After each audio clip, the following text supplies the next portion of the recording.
because I had watched Generation 1 when I was a little girl.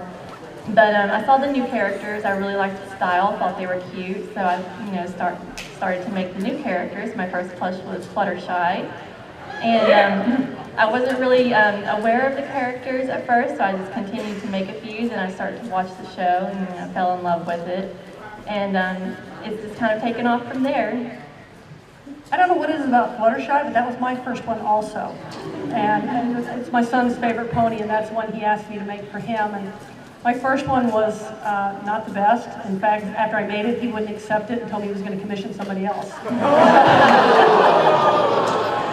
So I had to correct I made the legs too long. She looked like a giraffe. So I corrected them, and I overcorrected, and the next one looked like a stumpy-legged Fluttershy, and he wouldn't take her either. So, but the third one he did. So, but yeah, Fluttershy's been my experimenting on her also. She is adorably cute, but Applejack is the best pony. Rarity's best pony. Rarity. The best. I've used this during my journey. You can see some of the pictures up here. I've used this for charity work. We've raised to date over $10,000 for my local food pantries. Yeah, that's awesome. You guys did that. Fans did that. To date, with these two ponies, I will have given away 42 ponies to the fans. So in 2.5 years, I like to make them and give them away. That's fun. But I've used them for charity and all that, and a lot of I've made one and I traded with Lauren, and she's really awesome. So I talk to her from time to time. She's fantastic in charity work and anything she can do to help.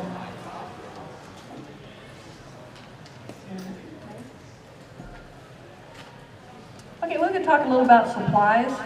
How many in here are actively making plushies for yourself or otherwise? I'm going to. Going to. How many really want to learn to make these plushies? Everyone. It can be because they cost too much to buy. We understand the prices, we do. If I had to buy them outright, I probably couldn't either. But once you start making them, you'll understand why. It's the labor. And I get so many people that go, why do they cost that? Well, my plushies are $500. Cadence is $900. But there's so many hours involved in these. They're art. They just happen to be out of fabric rather than paint. So we'll talk a little about supplies. My ponies are stuffed with just polyfill. I use as little wire as I can possibly use. I do not use any armatures. They're just stuffed tight. And I do that so that they stand very well. When the hawks are real little, if you don't stuff those fairly tight over time, bending them, they get to where they won't stay. The back legs will curl under and they won't stand for you anymore. I use Minky only. I started out with fleece, but I use Minky now. And these are the machines that I use. I use a Brother. I use a 770 now. It's a little bigger. It's got a bigger sewing area. And then I just use a Viking to sew on. I don't sew on my embroidery machine because Minky gets everywhere. For any of you that's ever cut Minky, Minky's a fake fur, and it gets everywhere. So I swear I've got a ½ pound of it in my lungs. So I use Pellon for the stiffening in my Lunas and my Celestias with the big manes. I do use Pellon. It keeps them stiff so they don't just get limp and fall. I do use Wonder Under for all my appliques. It helps to keep the appliques in place. So those are some of the supplies I use. Yeah, I mostly use basically the same thing. I use Minky fabric. I have a Baby Lock Spirit embroidery machine. Lucky. But it's a very nice machine. I highly suggest it if it's expensive. It's not a starter machine. As far as starter machines go, I do recommend the Brother 450. I think that's it, or is it 350? SE400. SE400, yes. The It Brother runs about SE400. $400. Yeah, it's about $400. You can just get it at your local craft store, like Walmart, something like that. It's a wonderful starter machine. It has a 4x4 embroidery area, and it's a 2-in-1. It's embroidery and sewing machine, so you can switch out the carriage to whichever one you need. But if you want to progress with embroidery, I definitely suggest getting a better machine down the road, one that you can afford, and one that fits your specifications. Like for me, I need a very large embroidery area. The Brother that I mentioned only has a 4" by 4" embroidery area, so it's really good to do eyes and cutie marks on smaller plushes, about this size. But if you want larger embroidery, you need to expand your embroidery area, and the one I have now is 9 by 13. So I'm able to do all the tail embroidery and everything like that. And with starter fabrics, I also want to suggest a Loba suede. That's a really nice fabric. It's got a decent stretch to it. It's similar. It's not a fur like Minky or a super soft like fleece, but it's got a similar stretch, and it's fairly cheap. You can get it for $4 to $5 a yard at Joann Fabrics. And I started out with that Brother SE400, and I just moved to the Brother 770 because it has a 5 by 7 area, but it's $700. As far as software, if you're going to digitize your own designs, you will need a software program. I use PE Design Deluxe and Embird, and I use Stitch Area Universal, and honestly, the software for embroidery, it can be more than the machine that you buy. You really want to test out your software first, download a free trial, see what you like. I've seen the embroidery software go for as much as $3,000 for the program. The one I use now is $100 per year. So it's definitely not cheap, but personally I prefer the Stitch Area Universal because you could do anything on that. It is very intimidating to start with. There is a strong learning curve, so you will have to practice and practice and practice with it. But myself and some other plush artists on DeviantArt, they offer free tutorials for Stitch Area and other programs. So if you're looking to get into embroidery, you can do that. If you don't want embroidery or you can't afford a machine, you can use iron-ons, you can paint the eyes, and the applique. Yeah, applique done right, it looks just as nice as embroidery does. Also, if you don't want to purchase the digitizing software, Etsy has several people that have already digitized these, and they sell the PS file. Yeah. And you can just buy the file, and they're very inexpensive. The Pony is one of them. He does many. He does all the eyes and cutie marks, and you can just go ahead and purchase those. That's like, I think it's like $35, and you get 50 ponies. So that's the inexpensive way to go. You still need the machine, but that can bypass the software. So as you can see now, with the machine, the software, and all that, you can understand why these ponies cost what they cost. So it's just, there's a lot to get into them, start making them.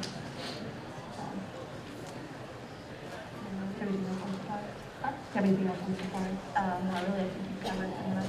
I mean, it's just, the cost really adds up, and also when you go buy supplies, look for coupons. That is a very good idea. It will save you so much money. Just seriously, get those coupons.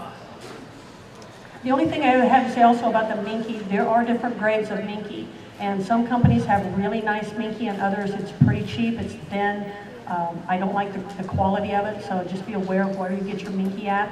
Most online companies will sell you swatches, and I definitely advise you to get swatches if you've never bought from the company before. I would say that Shannon Minky is probably the best quality. Shannon, yeah, it's really good. Okay, patterns. This is probably the #1 question I get asked all the time. Where do you get your pattern, and can I have it? And the answer is always no. As far as myself and most of the top plush makers, we have developed our own patterns. We draw them ourselves, we go online, we just, my big thing is show accuracy. Some people's is adorability, which Space Voyagers has some of the cutest plushies I've ever seen. So it just depends on what you're looking for. And I always tell everybody, develop your own pattern. Don't try to emulate anybody else, because it's your style is what makes you unique. As any artist, I mean, we are artists. Even though we're working with fabric, we're still artists. Develop your own style, develop your own pattern. A great place to start if you don't have a clue, because I had no clue how to make a plushie. I'd always made big Native American regalia, fancy shawl dresses and shawls. But DeviantArt has quite a few free patterns. It's a base. There's one sitting up there. I'm not sure whose that one is. But it's a place to start. It gives you an idea. Once you make one, make small tweaks. I didn't do that my first two, and that's how I ended up going from giraffe legs to stubby legs. make small tweaks. Make it go, okay, well that nose isn't quite long enough, or it's too short, and it took me 7 patterns to get to where I'm at now. Your pattern, her patterns, she does them totally different than I do. Yeah, with my patterns, I've designed them to be mostly machine sewn. The only thing that I hand stitch are the bangs and the mane on my plushes, like the tails are machine stitched too. So when you make a pattern, you have to get an idea of what you want with it. The reason I machine stitch most of mine is because I've got carpal tunnel in my wrist, and hand stitching really aggravates that. So if you have like maybe an injury or disability or something like that, you may want to consider machine stitching like the heads onto the bodies or something like that. I do have a tutorial on DeviantArt on how to do that, and on how to machine stitch the unicorn horns on too, like Sweetie Bells. That's all machine stitched onto the head. With patterns, you don't have to start with a pony pattern if you don't want. I suggest just looking up basic shapes. There's many groups on DeviantArt who offer free patterns and huge variety. I would suggest working with a sphere shape first for the head, and then make just basic beanie body patterns just to figure out how a plush goes together. And then once you get the basics down, move on to more advanced patterns. They don't have to be your own yet, and that's okay. You can make different plushes with different people's patterns. A lot of people sell them on DeviantArt as well and offer them for free. So just start with what you think is best for you, and once you get a feel of how a plush goes together, try to make your own pattern. And you know, when you first do it, 9 times out of 10 it's not going to look great. My first ponies looked horrible, and I won't even show them anymore. But, and it's okay if it looks bad too, because you're learning. It's a learning process, and it's probably going to take you maybe a year, 2 years, maybe even more to get to where you want to be. And for some people, it might not even take that long. So if you really want to get into plush making, just, you know, keep practicing. Don't get discouraged if your first ponies don't look great, because you will get better. I mean, if I can do it, anybody can. I have no talent. Don't listen to that, she does. And also, you know, if Rarity or Celestia is your favorite pony and that's the one you want to make, don't start with that. You know, those are hard. You know, don't start with Cadence. Pick one of the simpler ponies, start with that, that's got one of the more basic manes to them. Sweetie Belle, Apple Bloom is a great one. She doesn't have curls, she doesn't have add-ons to the tail. I mean, pick something simple, even if it's not your favorite. Because if you try to tackle Rarity or Celestia or something like that that's really difficult, you will get discouraged. I started with Fluttershy, and like I said, mine was so bad my son wouldn't even take it for free. So, so don't get discouraged. Just keep working on it and making small tweaks. And you know, it took me 2 years to get where I'm at, and it's worth the journey. It is a journey. It's you'll meet lots of friends and lots of people on the way, and hopefully have fun. Well, you know, lots of poking, lots of injuries. Yeah, I shed more happen. blood than a little bit. But I mean, you know, who knew? When I started this 2.5 years ago, I went on DA, and I basically didn't even know what DeviantArt was. I was never on DeviantArt, and all of a sudden I posted a couple of ponies, and just within a couple of weeks, I had 2,000 watchers, and I'm like, wow, what happened? And now I'm almost 15,000 watchers on DA. So it has been a journey. And I'm one of these that if you talk to me on DA, I'll talk to you back. I answer all those notes and messages almost immediately. So it's a lot of work and stuff, but I'm nothing without the fans. So, you know, we talk to our fans. And as far as my patterns, tons of mine is hand sewing. It's not easy, but most of mine, all my ears, my manes, my tails, my wings, they're all hand sewn on. Then the bodies are machine sewn. Okay, Minky versus fleece. It's another big question I get asked all the time. What should you start with? I advise fleece mostly because it's cheaper. Fleece runs about $4 or $5 a yard. Minky runs about $14 a yard. Also, Minky is a fake fur. The darker lines in that brown, that is called a nap. For most of you that that don't know what sewing is, it means that fur has to run the same direction on your pony on both sides. So So if you got the fur going up on one side and the fur going down on the other side, you're going to have a weird looking pony. So the fleece, or the nap is a little difficult to deal with. Fleece does not have that. That's why it's a good place to start. The number one thing people said, give me advice on using fleece. Make sure your stretch goes across the leg and not down. If it goes down, you'll have a giraffe pony. That's what happened to me on my first one. So just make sure that stretch is going across the leg, and it's the same on both sides. Otherwise, you're really going to have a weird looking pony. Yeah, I think a good example with nap gone wrong. I don't know if some official plushes, the mass-produced ones, I don't know if anyone has ever pet the plush, like maybe one side, if you pet it, it's smooth and the other side is rough. That's because the nap is different. They didn't really consider, going with the same nap on both sides. They just, cut out the pieces. So that's really the best example I can think of on how to really see how that would feel. But I don't really have anything else to add to that other than if you want to start, fleece is great, and Aloha suede is great as well. So they're both very cheap fabrics. I was told we'll have a Q&A. Okay. But both are great starter fabrics. I really do love the Aloha suede. I can't stress that enough. I love that fabric. There's no fray. It doesn't get anywhere. Like, there's no mess to clean up. So it's great to start with. It's got a similar stretch to fleece. What's the price on it? It's cheap. It's about $4 to $5 a yard at Joann's. And make sure it's the Aloha. If you get micro suede, that's going to fray. It frays badly, and it can leave a little bit of a mess because of the fibers that you're cutting. But the Aloha suede, it's no mess, like no hassle, no cleanup hardly. So it's great to start with. And the problem with fleece also, fleece pills, because little pills on it and stuff. So I assume the micro pill doesn't do that. No, it doesn't do that. It's smooth. Yeah, that pony that you see up there that's kind of weird looking, that was probably one of those I was sewing on late at night, and I got my stretch going the wrong direction when I cut my pattern out. And I'm always so good about going, okay, it's this way, and then I lay my pattern down. But when I get the underbelly, if I'm not paying attention and I turn it wrong, and I was probably tired, the legs spay out like that. And there is no way to correct that. So that is a trash pony. So that's why I was telling you to be very careful that that stretch goes across the leg from the top and your underbelly, because it's two different parts. So make sure the stretch is going across your leg on both of them, or your legs curl out like this and you can't fix it. So to date, I've thrown about 4 of those in the trash. That's my stack of Miki that was in that last picture, and my supply.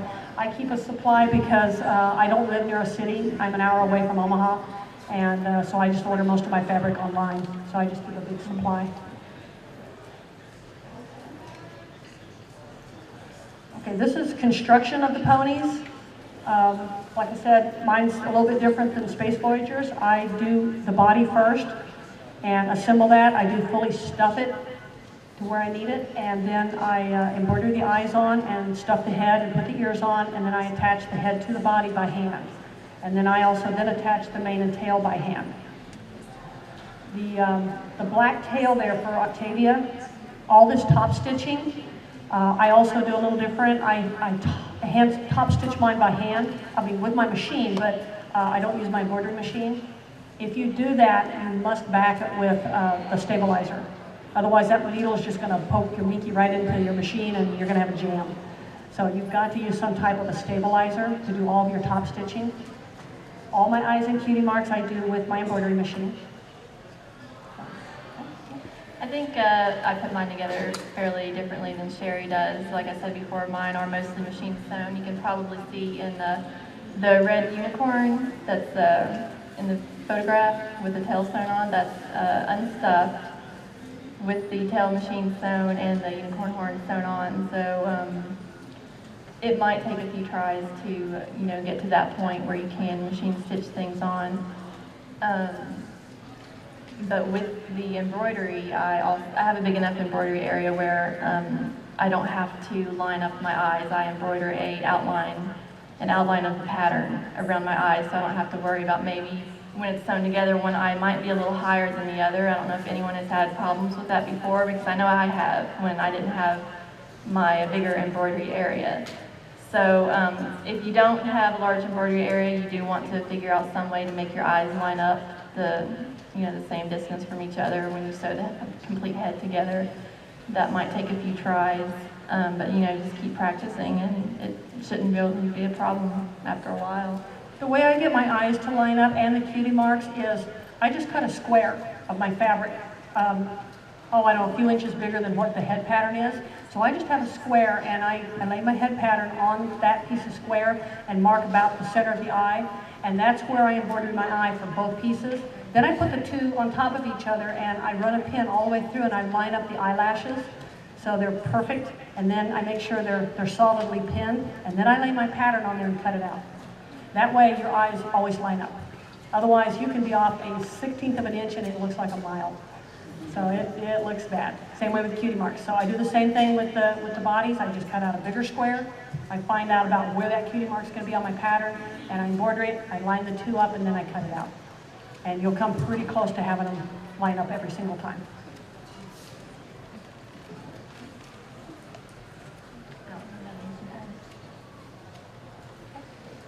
Okay. For those of you that want to market your ponies, how many in here is looking to just kind of get into selling ponies? Couple, few? Most of you are wanting to do this just for yourselves? Yep. Okay. Well, it's cheaper. For those of you that want to market them, the one thing that I need to make you aware of, when we started in this, there was probably 5 or 6 plush makers making ponies. And that was it. There just wasn't anybody. It was so new, and nobody knew where to get them, nobody knew how to make them, and we just kind of got in at the bottom and became well known, and so of course a lot of people come to us because they know who we are. But if you're new to this and you're trying to do this now, there's at least 500 plush makers on DA now. Everybody's trying to make ponies and sell them. So you just need to be aware, if you're wanting to do this as a business, to make money, it's a lot more difficult because there's so many good plush makers out there right now. So for somebody new coming in, it will be a lot more difficult. So that being said, do this one. Do what? Oh, just tell them when they can mark it. Oh, sorry, I was a little confused. But yeah, if you're just getting into it and you want to upload your stuff and get views, upload it to DeviantArt, put it in as many groups as possible. I've noticed that usually, like sometimes if I don't put my plushes in a group, they won't really be seen a lot. But if you advertise to groups, like maybe put it on Facebook, make sure you put a link back to your DeviantArt, put your watermark on your image, post to Tumblr, post to Reddit, post wherever you want to, just advertise as much as possible. Just be completely shameless about it. It's okay. And self-promotion is great. Yeah, self-promotion, like there's nothing wrong with that at all. If you're just getting into it, you want to promote. So you can also sell on eBay if you're not making them for yourself. Just if you just want to do it for fun and you don't want to keep the pony, eBay is a great place. They do charge a fee, so you'll need to be aware of that and consider that into your price that you offer the plush at. You can try to do like private commissions through DeviantArt, or maybe if you like Tumblr, you can take them through Tumblr or something like that. So it's basically personal preference. It's whatever you feel the most comfortable with.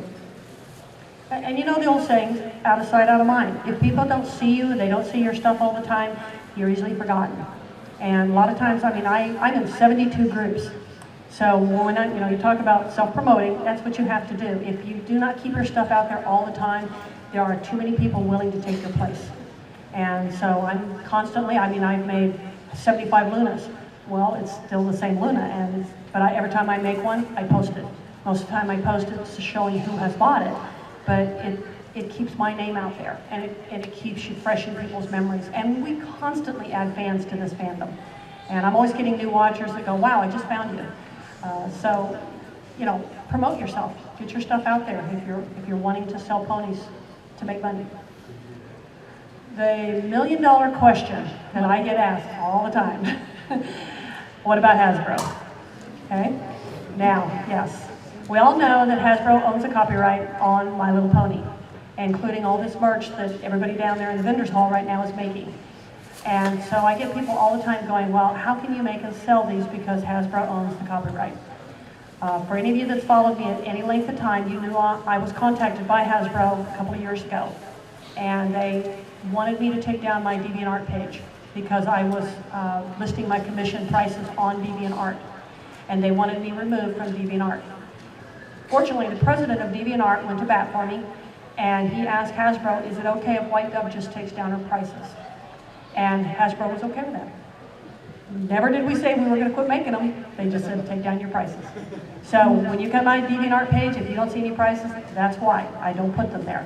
I'm sure they've probably forgotten about me, but I don't take that chance. If you're ever contacted, I mean, you know, mostly what DeviantArt, or what Hasbro is looking for is for you just not to have your prices up. So that's just something to be aware of when you do a DA page. You know, if you don't want to list your prices, most people will ask. Everybody asks me. Hasbro wants the fans to support this fandom. I mean, you buy tons of official merchandise. You buy tons of fan merchandise also. But Hasbro's okay with that. It promotes the show.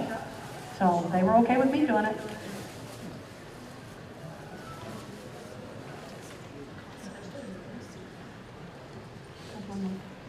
Want to do the question and answer? There's one more. One more.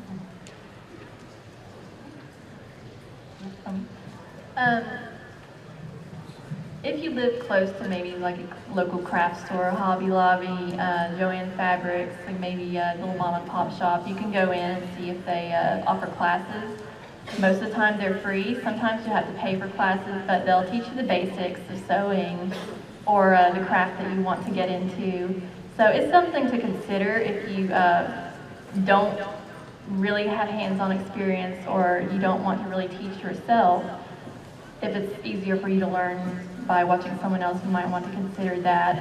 You can go to YouTube. That's how I learned how to do a lot of the stitching that I do now. I watched YouTube videos, many tutorials on DeviantArt from different artists. Most everyone I know is more than happy to help you out. If you have any questions, you can always just ask me on DeviantArt. I have to admit, I'm really bad at getting to notes. But just, you know, keep asking. I have a Facebook, I have a Reddit account, pretty much everything. So you'll find me somewhere if you have a question. You want to know how to do something, yeah, just hunt one of us down, hunt somebody down, and hopefully that will get your answer. Your question will help you out a little bit. Also, a great place is if you live near a community college and you're really inexperienced at sewing.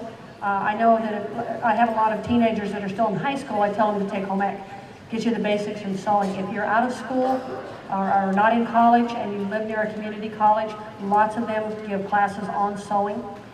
Because I do have people contact me that ask me some of the most basic things in sewing, and then they want to make plushies. First of all, you need to know how to thread a machine. So go and get your basics out of the way, learn how to sew, learn how to sew a straight seam. You have to know how to sew a straight seam before you can sew a curved one. Get your basics out of the way, but community college is a great place. When I started sewing regalia, I did that for 11 years. I had no idea how to make big fancy shawls. I went on YouTube. Everything I learned to bead moccasins and everything on YouTube, everything. So that's anything you want to know, it's there. It's great. Practice, guys. We've done this over and over and over. We're never happy with the pattern. We keep changing. I think Space Voyager just changed her pattern again. Yeah, I'm constantly, you know, changing things. I think I've got one that I'm happy with for now, but you know, maybe a year down the road I might change it again. But plush making, it's so fun. I love it. It's very relaxing, even though it can be stressful. It can be relaxing as well. And we're more than happy to see other plush makers join the community because really it's not a very common art. And we're so spread out. You know, the only connection we have is the online. So it's great to see others who want to get into the craft.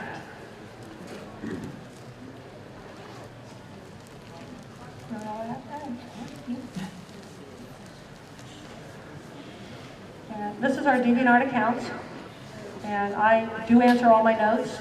A lot of times if you come on there though, if you're asking just a question, I answer them all. If you send me a notebook, you might not get answered for a while. Some of those notes can be really, really long, so keep your answers or your questions short, and I'd be happy to answer any of your questions. So I always try to take time for the fans.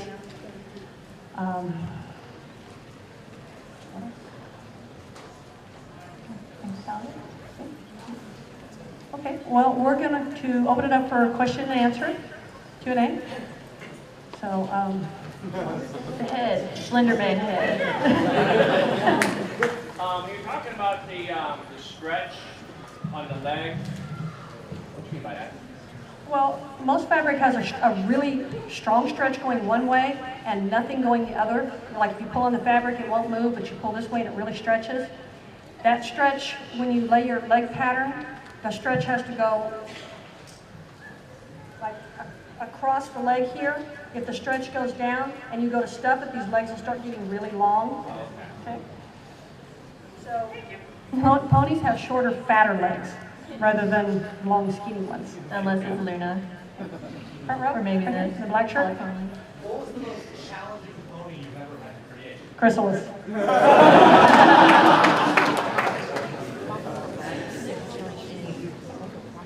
Blue shirt? How would you deal with the trolls, like, that say, oh, the expensive plushies, don't buy from these artists, like, if you get attacked by them often, like, they're not worth it, you're stupid. I don't get those too much. The ones that I get that are constantly telling me that, or they don't constantly, the ones that come on troll me telling me that my ponies are gay and if I'm into bestiality. Those are the ones that bug me. And I had one just the other day and I said, well, who are you to judge me? I said, what are you, a 12-year-old twit? And I never heard back. I've never really had any problems with that either. Most of the time I just get like spam on my DeviantArt page and you just ignore it, report it, and ignore the obvious trolls because that's what they want, a response. They're only doing it because they want a response. If you ignore them and they don't get the response they want, they're just going to move on. Most of the time I just block them and delete their comment if it's nasty. Yeah, that's the best thing you can do. Yeah. Pink shirt? I've never worked with Minky before. Is there any tips for cutting it so you don't make a terrible mess everywhere? It's not possible. Yeah. It's always going to make a mess. If you're using faux fur, though, like the longer pile, like maybe 2-3 inches, there is a specific way you have to cut that. You have to cut it from the back. So you flip it over, take a small pair of scissors or a rotary cutter. Do not cut through the fur, only the back of the fabric. But you can't do that with Minky. It's so short that it's always going to make a mess. So make sure you have your vacuum cleaner handy. It's a fungus. It's everywhere. Yeah. Okay. Front row here, please. What was each of your favorite pony to make? Ooh, that's a good question. Chrysalis. Favorite, that's so difficult. I really enjoy making the fillies because I like to work with smaller patterns and smaller plushes. I think I had a lot of fun with, probably the most fun with Scootaloo, just because she's my favorite filly. She's a cute little chicken. So I would say she was super fun to make. I love Scootaloo so much. I like smaller plushes. If you can just go down that aisle and grab some people in the back. Just grab a hand. Oh, you just went past one. What's your most popular pony that you've been requested? My most popular? Oh wow, that is a very good question. I want to say Rainbow Dash, but I would probably Rainbow Dash and Fluttershy. Those are the two main ones that get requested the most. Mine by far is Luna. I brought 3 to con. I sold them out in about 30 minutes. And it's Luna by far. Where's the microphone? What supplies do you have in terms of making the plushies, besides like a regular sewing machine? For making what? For making the plush ponies, like what other supplies would you suggest getting? There is a huge list of supplies. If you're doing embroidery, I suggest using tearaway stabilizer for the back when you hoop it, and you also need the water-soluble clear stabilizer for the front, because if you embroider your eyes or your cutie marks on Minky without anything on front, the fur is going to show through and it's going to look somewhat messy. Yeah, it's going to look somewhat messy, so you need that top clear stabilizer to, it helps lay the fur flat so it'll embroider on top of that, and once that's done you just rip it off. If there's a little left, it dissolves in water, take a little Q-tip and you know, just dampen it and it'll dissolve and make your designs look a lot cleaner. One question that I have for like all of the pony OCs out there is, do you have any advice for scarves and any advice for markings like spots or little speckles, dots? I've actually made an OC with, I think I counted 57 spots on her. There were quite a few, maybe 51 to 57 spots. It was kind of like Dalmatian sort of spots.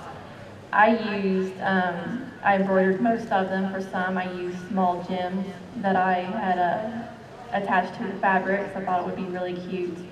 And it had a very nice effect to it. So you can also probably get some iron-on paper if you don't want to embroider or applique like really tiny spots, and just maybe use a hole punch out the color spot you want, and just iron it on to the plush. There's another product on the market, it's called Simply Paint, and it's a fabric paint, and what I use for Caden's wings, the purple gradient in here, and it's so soft you don't know it's painted because it's made especially for fabric, and you can spray some of it like on a piece of wax paper and use a Q-tip and just make your dots, and it works really well. So I've used this Simply Paint on several things, and that's a way to make detail without killing yourself appliquing all those or embroidering them. And I've noticed a lot of the newer plushes by some artists, they have airbrushed effects. I have no experience airbrushing, so it's not something I implement in my plushes, but if you want to do that, it gives it a great effect, and it still keeps the minky very soft. So you might want to look into getting an airbrush eventually if you want to do like paint or gradient details on the plushes. I'm not sure if you really said this, but when you sew the body shut, do you just like sew it like outside instead of like inside out, kind of? You always want to sew inside out, so I leave a small opening in the back of my pony's head, no bigger than 2 inches. And for mine, it's really difficult to turn it right side out because I'll also need to get the tail through the small hole here. So mostly what I use a large stuffing stick. It's probably about 12 to 15 inches long. It's just basically a big chopstick. Or dowel. Yeah.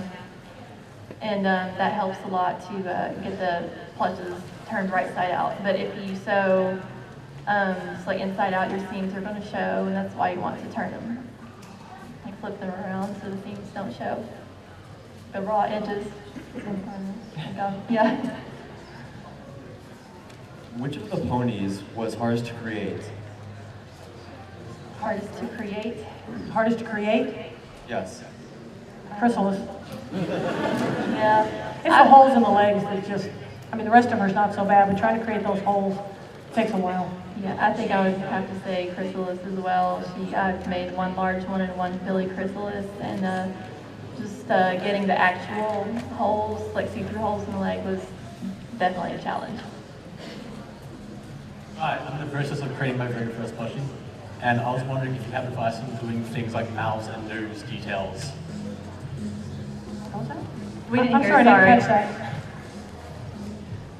Any advice on doing mouths and nose details? Oh, I embroider all of mine. I use it for the same design as my eyes. Like when I'll digitize my eyes, I'll also put the nose and the mouth in there, and everything lines up because I do the outline of my pattern. But you can also thread sculpt the mouth if you would prefer that, and you can do that as well with the nose. Is that what you do? I do. I thread sculpt the mouth. I go all the way through the mouth. Rather than just stitch it on the outside, I go all the way through so I can pull it. It makes an indent in the mouth, so it makes it look more real, rather than just top stitching it. Because I don't embroidery. I like the embroidery effect, but I don't. My machine doesn't do that. Okay, we've heard a lot about plushies. One of the questions I wanted to ask you was actually about accessories, such as hats, crowns, glasses, things like that. How do you create these? How do you deal with them? And then how do you make them work with the plushie? That's a good question. You basically have to design an entirely new pattern. Say, for example, if somebody wants a gala dress for their pony, you're going to have to like design that from scratch. I really don't have much experience with making clothes, so it's something I've always personally struggled with.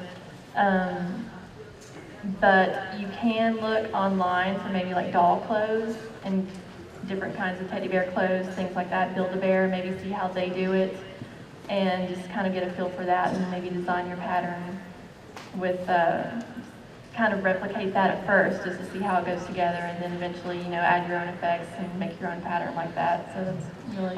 And I use only advice I magnets. have for it. Yeah, I use magnets in the head. It holds the glasses on. It holds Pond's goggles on. So I use magnets in a lot of the little wireframe glasses that are on them, like my OC has glasses. And they're just little wires, so they're held on with magnets. Same way with Derby, if you want to make a muffin, put a magnet in the muffin and then in her mouth, and she'll hold the muffin. I was wondering about long fake fur and what you think about that, and if you've ever made a plushie with long fake fur hair. I haven't. I've used fake fur as an accessory for some plushes. Like I said, I made Pokemon plush to start with. I've used it for Flareon's fur around her neck and her tail. Fake fur, it can be just as messy. And with that, when you sew the seams, you're going to need a fine-tooth comb or some kind of a small needle, because when you turn it right side out, the fur is going to stick into the seam, and you'll need to comb that fur out so you won't like have this huge gap where the fur is just like going into the seam rather than puffing out like it should.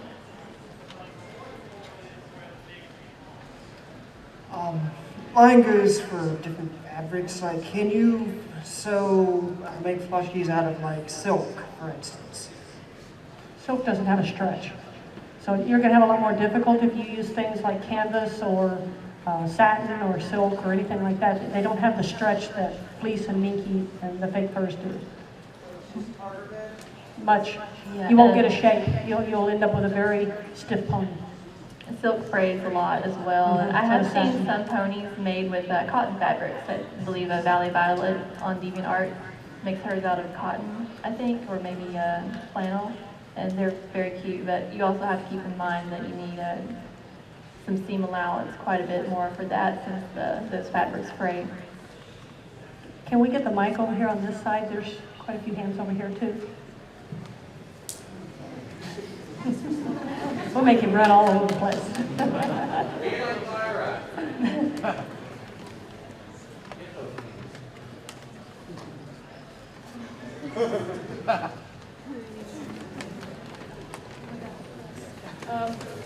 What was your reaction to Lauren Faust, like saying, "Hey, you want to make a plush for me?" Actually, I was kind of shocked. I hadn't been making plushies all that long, and I wanted to do this, the Fausticorn, just for the fun of it. It was not something I was ever going to sell because that's somebody else's OC. But I just wanted to make it, and I posted it on DA, and within an hour after I posted it, Lauren contacted me. And I'm like, oh, this has got to be a joke. Somebody's pretending to be Lauren and contacting me, but it was her in a private note, so I was amazed. She's really awesome. She loves charity work. I just did an applique for a quilt that we were involved in with White Heather that went to Everfree and sold for $20,000. And yeah, that was awesome. And I made the center square with the Fausticorn, and I contacted Lauren and asked her if she would sign it, and she's like, oh yes. So I sent it to her and she signed it, and that went in that quilt. So we're doing another one for next year for Everfree, and I contacted her and asked her if she'd be willing to do it again, and she said absolutely.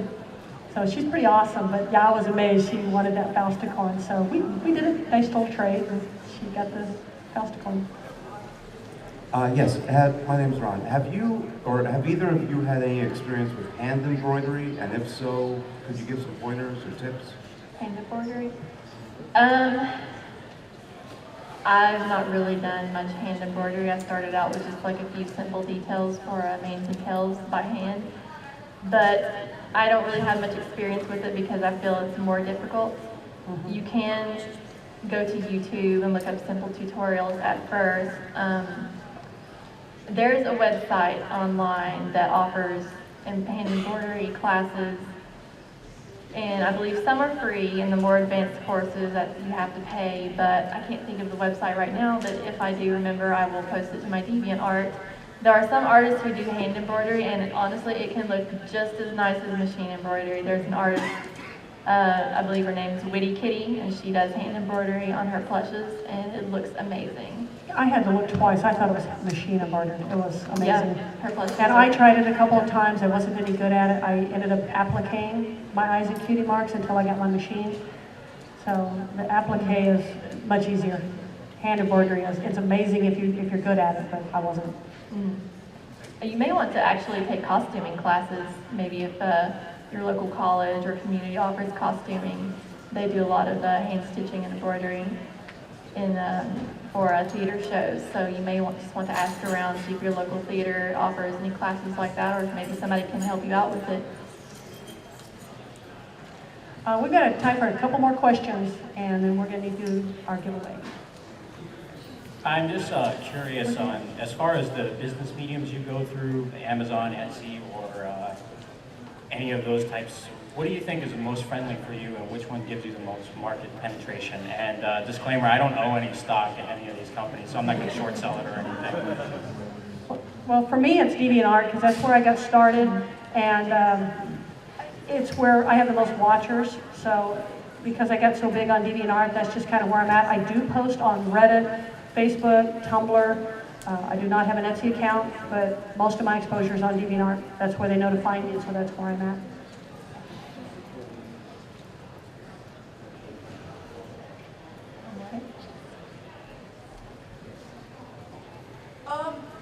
About the changeling legs, how do you do the holes in them? Top secret. I use, oh gosh, I can't remember what it's called, but it's a plastic type material that you can get at Hobby Lobby just for like 25 cents a sheet. It looks like a grid. I think it's used for hand embroidery actually, and what I did, I rolled that up and I sewed it. Then I attached a minky tube that I had sewed together to the plastic, and I just inserted that into her legs and top stitched the outside of the legs to that. It was fairly difficult. I believe that Magna Storm on DeviantArt offers a tutorial on how to do that, because she does that with her chrysalis legs as well. It may be on Tumblr, so you can get into contact with her probably, and she will link you to her tutorial. What I use, I have to use stuff that I have at home because, like I said, I don't live near a city. It's at least an hour away. And I was working on chrysalis late at night, and I got ready to do the holes, and I thought, what am I going to, because you need something that won't collapse. If it collapses when you go to stuff it, then you've lost the holes in the legs. And like I said, I used to do native regalia, and I beaded, and so I had all these little tubes that seed beads come in. And for some reason, I had kept all these little tubes and threw them in a drawer, and they worked perfect for the holes. The plastic that those tubes are made out of is soft enough that you can put a needle through. So I was actually able to sew those little tubes in place, and they were already formed. They were already a tube. So that's what I used. It worked really well. I think we still have a couple more questions. We've got time. Do we have time for a couple more questions? We're out of time. I guess we're out of time. Yeah. Don't leave yet, we're doing the giveaway. I am giving away... Wait, we have 8 minutes. Oh, we got 8 minutes. Okay, well, we still have... Hey, guys, we got 8 minutes, so we still have time for some questions. Poster? Poster question? Yes.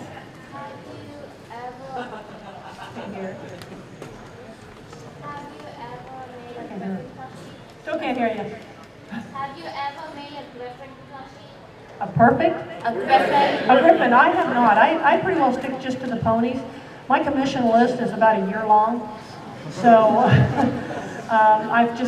that would make me have to stop and develop a new pattern, which the other night I couldn't sleep about 3 days before con, so I got up at 4 in the morning and I redesigned my Big Mac, but most of the time I don't do that.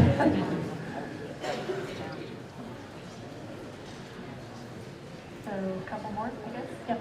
Oh, he said we got about 8 minutes. Yeah. 7 minutes. 7 minutes. First of all, you guys are the first plushie makers that I remember when you posted to Equestria Daily, made me go, wow, because of the show accuracy. Thank you. Now that you guys are kind of at this point, you've said there are others out there, what have you looked at that other people are doing that makes you guys go, wow?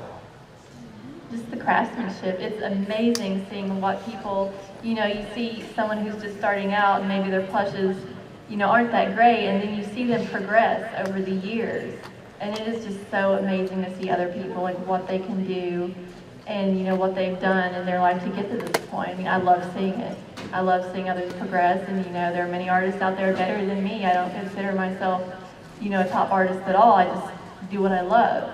And, I just love seeing other people progress. But there's been a couple people here lately on DA too that's taken their first plushie they made and whatever year they made it in, and then put it beside their current one in 2014, and that's pretty cool to see how that's progressed. And I did that with one of mine too. I think it was Applejack. I had a picture of one of the first ones I made out of fleece, and I put it next to my new one and went, oh wow. that made me go wow. So that's just the natural progression of continuing to improve your art. Any more questions? Oh, we're done? Okay, I think we're done. I do have two ponies I'm going to give away today, Sunset Shimmer and Twilight. They're sitting up here. Like I said, I think this makes 42 ponies to date that I've given away. Every time we did a charity drive for the food pantry, I gave away 4 ponies. I have contests all the time. I just gave away a Twilight last month on my DeviantArt page. So we're going to give these away today and hope they go to a happy family. What we're going to do is we're going to draw, and whoever's the winner gets to choose whether they want the grumpy pony or the happy pony. and then I do have a Celestia bag that my daughter made that will go to the 3rd place. Yeah, she wanted to donate.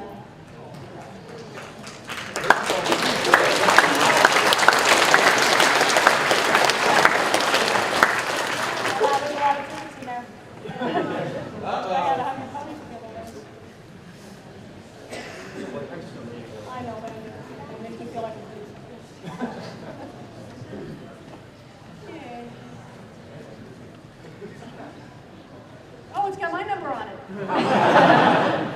1, 5, 5, 3, 2, 4.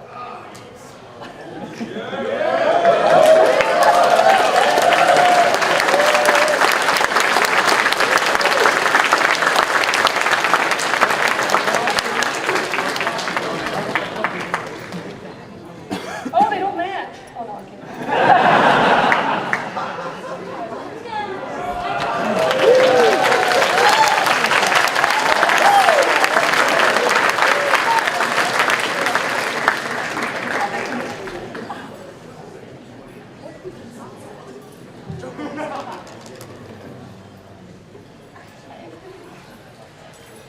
One 5 5 2 0 7.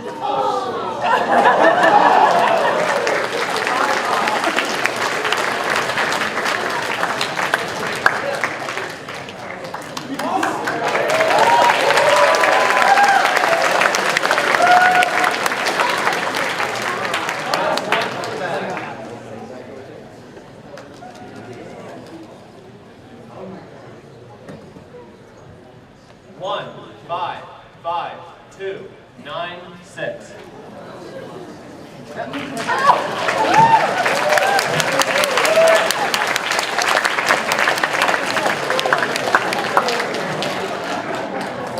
Oh, you get all Yep, that's it.